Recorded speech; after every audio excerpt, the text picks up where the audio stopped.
Hi everybody, I'm Allison Coe, the Behavioral Husbandry and Enrichment Manager at Lincoln Park Zoo, and today we're going to spend a little time with our keeper Rachel from the Pritzker Family Wildlife Center, who's going to talk to us about our enrichment that we do with our lions, polar bears, snow leopards, lynx, and red pandas. I hope you enjoy! It's Rachel here. I'm one of the carnivore keepers at the Pritzker Family Wildlife Center, and I'm going to take you on a quick tour of our amazing enrichment storage room. So come on in.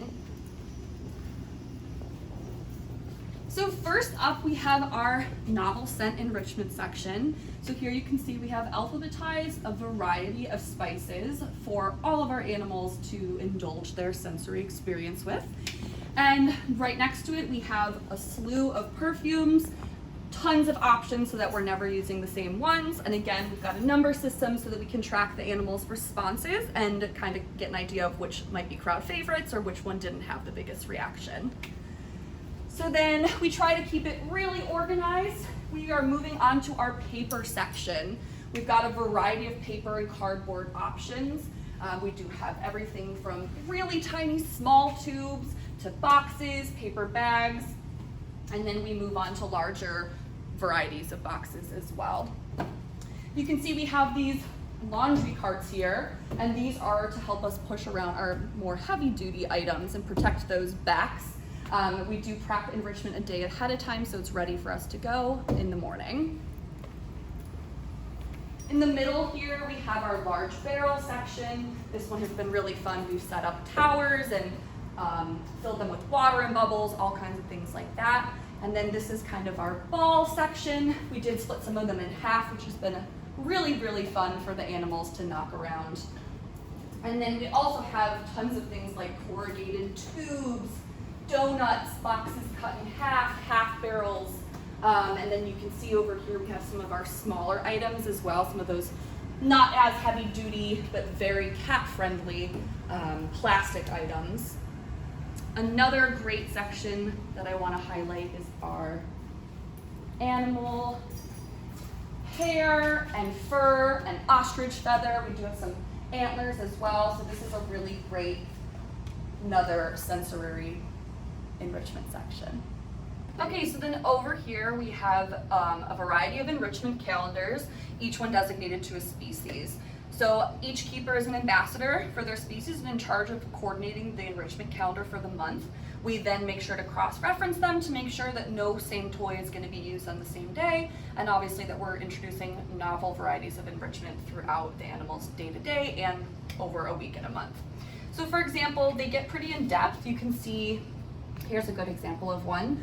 We were doing rabbits, so it was a prey item day, and it was going to be a rabbit inside half box with half boomer as a lid. We try to be really specific so that when the person is setting up, if they didn't make the enrichment calendar, they know exactly what the intended goal for this enrichment device is. And then we do also have a column highlighting what kind of behavioral goal we're trying to promote. So each animal has a series of approved behaviors that we're trying to promote, and then the enrichment is designed to specifically work towards eliciting that response. So we have lion, snow leopard, lynx, red panda, and then we do have a polar bear novel food enrichment section as well. And this again makes it really clear and simple for the keeper who's on the run for that day, and then it helps the day prior in setting up that enrichment to get the best possible response. Okay guys, so we're here in the East Lion Yard, and another feature that we wanted to highlight is our awesome climbing pole.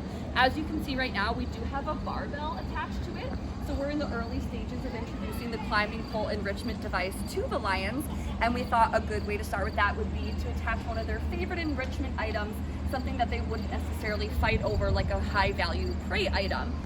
So right now it's at a pretty medium height. We do have the ability to raise and lower it to make it more beginner or more advanced depending upon the lion's skill set and how they respond to this new feature. We're really excited to test it out as the lions become more acclimated to it and see their responses to it over time.